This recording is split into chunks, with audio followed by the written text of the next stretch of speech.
Hello students, मैं आपकी teacher Kulbir Kaur. आज हम डिस्कस करने वाले हैं सीईटी के बारे में। सीईटी जिसको कैबिनेट ने अप्रूवल दे दी है, तो ये सीईटी क्या है? ठीक है, जो बच्चे एसएससी बैंक का पेपर, रेलवे का एग्ज़ाम दे रहे हैं, उनके लिए ये मोस्ट इम्पॉर्टेंट इन्फॉर्मेशन है। तो नेक्स्ट हम वीडियो में पूरा इसको समझते हैं कि सीईटी क्या है।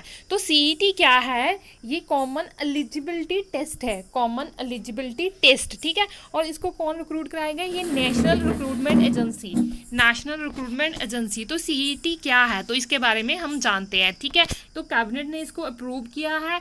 और ये क्या है? कहते हैं first level test by staff selection, SSC, railway और आईबीपीएस। इनका जो फर्स्ट लेवल का एग्जाम है वो सारा अब मर्ज में एक ही एग्जाम होगा। अगर आप मान लो कि आप ग्रेजुएशन आपने की हुई है, आप आईबीपीएस का अलग से एग्जाम दे रहे हो, एसएससी का अलग से एग्जाम दे रहे हो, रेलवे का अलग से एग्जाम दे रहे हो, तो अब आपको अलग अलग एग्जाम देने की ज़रूरत नहीं है। अब सबका ही एक कॉमन एग्जाम होगा।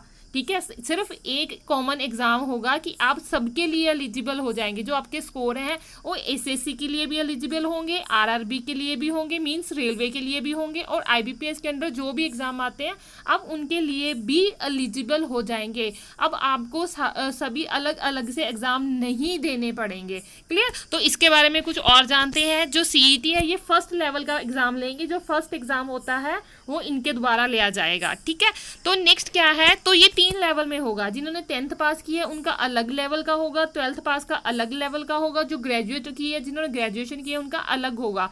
मींस ये 10th का जो होगा उनका सिलेबस अलग, 12th का अलग, और जो ग्रेजुएशन की है जिन्होंने उनका अलग होगा। तो 3 एग्जाम होंगे ये। क्लियर? और 3 एग्जाम भी होंगे, प्लस जो ये रहेगा एक साल में 2 बार होंगे। तो एक साल में 2 बार मीन्स जो 10th वाले हैं वो भी 2 बार, 12th वाले 2 बार, और ग्रेजुएशन वाले 2 बार, मीन्स साल में पूरे 6 एग्जाम रहेंगे हमारे।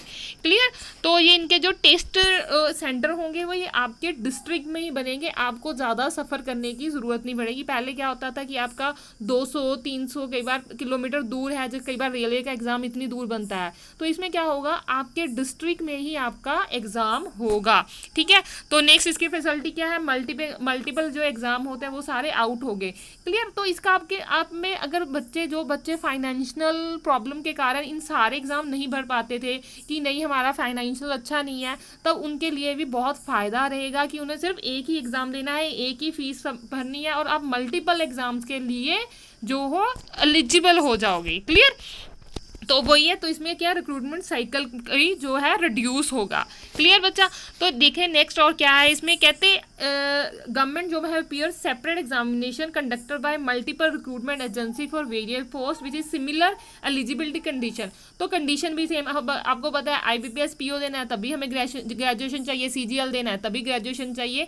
तो आपको अब अलग अलग एग्जाम देने की ज़रूरत नहीं होगी, एक ही एग्ज़ाम इसके लिए रहेगा। तो इसको कौन कंडक्ट कराएगा? एनआरए, नेशनल रिक्रूटमेंट एजेंसी बनाई जा रही है जो इस एग्ज़ाम को कंडक्ट करवाएगी। जो भी सारे सेंटर के एग्ज़ाम रहेंगे जिसके अंडर रेलवेज, एसएससी और आईबीपीएस आएगा। क्लियर?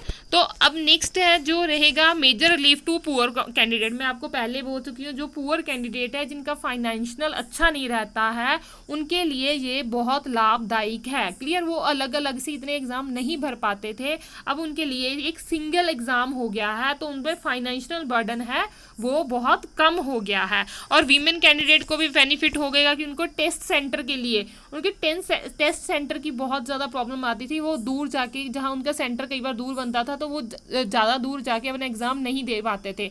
अब उनके जो सेंटर है वो उन्हीं के डिस्ट्रिक्ट में बनेंगे। क्लियर? तो जो अब आ गया जो इसका स्कोर रहेगा, CET score valid for 3 year, no bar no attempts. जो इसका स्कोर रहेगा 3 साल तक आपका वो रहेगा, वैलिड रहेगा। मीन्स 3 साल के बीच जो एग्ज़ाम्स निकल रहे हैं आप वो सभी एग्ज़ाम्स के लिए एलिजिबल होगे, आपका वो स्कोर कार्ड एलिजिबल होगा। मीन्स ऐसे इस फर्स्ट जैसे 2021 में जो आएगा हमारा 2021 में पीओ आ गया, आप उसके लिए भी एलिजिबल, जो 22 में आ गया उसके पीओ के लिए भी एलिजिबल, और नेक्स्ट पीओ के लिए भी एलिजिबल। क्लियर? तो आपका जो वैलिड कार्ड है वो 3 साल के लिए वो वैलिड रहेगा, और जितने मर्जी आप अटैम्प्ट दे सकते हो, ऐसा कुछ नहीं है कि आप अटैम्प्ट नहीं दे सकते। क्लियर? और ये भी हो सकता सकता है 3 साल में आप एक से ज़्यादा बार भी एग्ज़ाम दे सकते हो। इसमें क्या होगा, जो आपका बेस्ट स्कोर होगा उसी को उठाया जाएगा। तो कई बार बच्चे बोल देते हैं कि इस बार जैसे मैं एग्ज़ाम देने गई तो मेरी तबीयत ठीक नहीं, मैं अच्छा से नहीं पढ़ पाई, मेरी फैमिली प्रॉब्लम है तो मेरे मार्क्स कम आ जाएंगे, तो मैं 3 साल अच्छे से एग्जाम नहीं दे पाऊंगी। तो आप नेक्स्ट ईयर फिर दे सकते हो, नेक्स्ट अटेम्प्ट में फिर बैठे, जो आपके बेस्ट स्कोर हैं वो ही उठाए जाएंगे। क्लियर। तो स्टैंडर्डाइज टेस्ट होगा। स्टैंडर्डाइज टेस्ट का मतलब क्या है, 3 लेवल में टेस्ट होगा, ग्रेजुएट, सेकेंडरी लेवल और मेट्रिकल लेवल, तीनों का अलग अलग लेवल होगा। क्लियर। 10th लेवल पे जो होगा वो एग्जाम अलग होगा, 12th लेवल का अलग होगा और ग्रेजुएशन का अलग होगा। ठीक है, तो इनका सब अलग अलग लेवल का ही एग्जाम रहेगा। क्लियर बच्चा। तो और choosing centre, scheduling test and choosing centre वो आपके हिसाब से होगा, आपके बिल्कुल नज़दीकी डिस्ट्रिक्ट्स में ही आपके एग्ज़ाम होंगे। तो नेक्स्ट क्या रहेगा, मल्टीपल लैंग्वेजेस रहेंगी। मल्टीपल लैंग्वेज, आप कोई भी लैंग्वेज ऑप्ट करके अपना एग्ज़ाम दे सकते हैं। क्लियर। तो अब इसका का जो स्कोर है, score assess to multiple recruitment agency, जो स्कोर है वो पब्लिक और प्राइवेट में भी आपको ऑप्शन देगा। क्लियर। कोई कहते it would be open for other agency in the public as well private domain to adopt if they so choose. जो अगर वो चूज करना चाहते हैं इनमें से तो वो कर सकते हैं। इवन के central government, state government, UT, public sector और प्राइवेट सेक्टर सारे आपको ऑप्ट कर सकते हैं। अगर उन्होंने कोई रिक्रूटमेंट करनी है तो वो भी इनमें से बच्चे को रिक्रूट कर सकते हैं। क्लियर।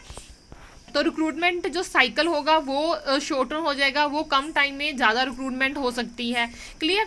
तो नेक्स्ट आता है फाइनेंशियल आउटले। फाइनेंशियल आउटले का मतलब क्या है कि सरकार ने जो 1517 जो करोड़ है वो नेशनल रिक्रूटमेंट एजेंसी बनाने के लिए सेंक्शन कर दिए गए हैं। क्लियर। तो नेक्स्ट जो इन्होंने इंफ्रास्ट्रक्चर शुरू करना है 117 डिस्ट्रिक्ट में, मीन्स हर डिस्ट्रिक्ट में सेंटर होना चाहिए। तो इन्होंने अपना काम आज जो सेंक्शन हुआ है आज काम शुरू कर दिया है। क्लियर। तो होप सो जो 2020 के एग्जाम है, जो अब IBPS PO का निकला हुआ है, जो क्लर्क आएगा और SSC का निकला हुआ है, ये तो एज सच ही होंगे। जो पहले का शेड्यूल चल रहा है वे तो एज सच ही होंगे, जैसे बच्चों ने IBPS PO भरा। अब बच्चों के मन में क्वेश्चन होगा, हमने IBPS PO भरा हुआ, उसकी फीस भी भरी हुई है, तो हमारा एग्जाम होगा कि नहीं। आपका एग्जाम होगा। 2020 के जितने भी एग्जाम होंगे वो सारे एग्जाम होंगे, चाहे वो SSC का है, चाहे वो CPO है, CGL है, चाहे कोई बैंक का है, RRB के है, वो सारे एग्जाम होंगे। क्लियर। जो CET एग्जाम है वो नेक्स्ट ईयर से स्टार्ट होगा। क्लियर। तो वो नेक्स्ट ईयर से स्टार्ट होगा। जो इस साल के एग्जाम है वो सभी वैसे ही चलेंगे।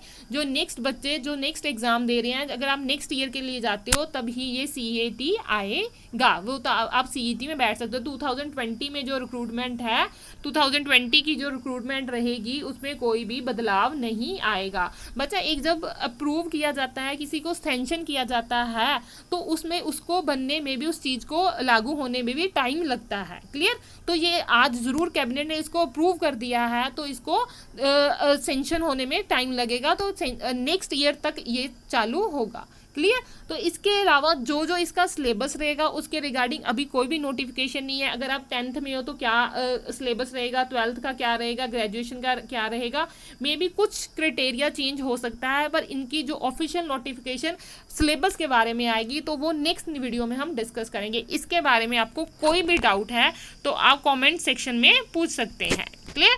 तो आज के लिए इतना ही। Thank you.